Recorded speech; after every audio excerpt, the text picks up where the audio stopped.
There's corruption in the church. And that accounts for the weakness of the church.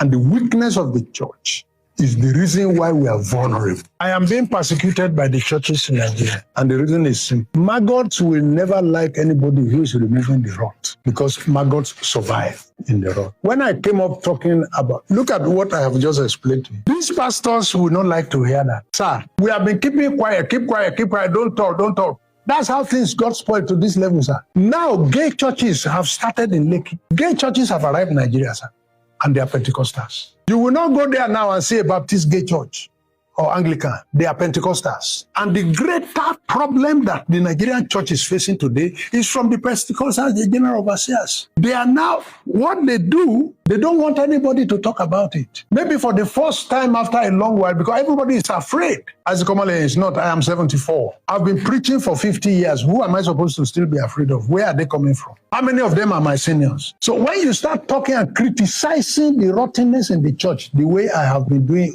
over the past few months, they will fight back. And that's what is happening. They are persecuting me.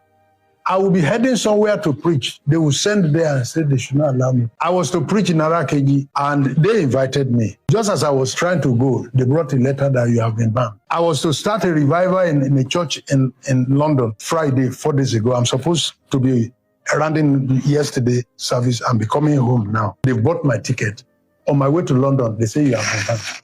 I mean, I'm telling you of Friday last week that was to end yesterday, and my ticket had been bought, business class. They stopped me. And nobody has come up to say, the reason we are against Isaac Omoleyin is because he committed fornication. He is starting to preach false doctrine, and we don't want his false doctrine to affect our members.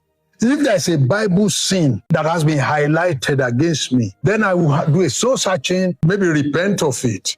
There is none. There is none. It's just that what is happening to me is what happened to Jesus.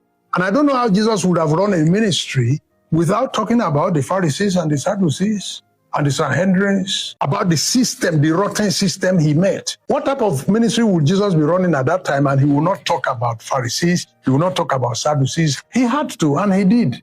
But you will also notice that the Pharisees also fought him. They called him names. They said he had Beelzebub. They said he's full of evil spirit. And Jesus will also talk back and say, you are a whited sepulchre.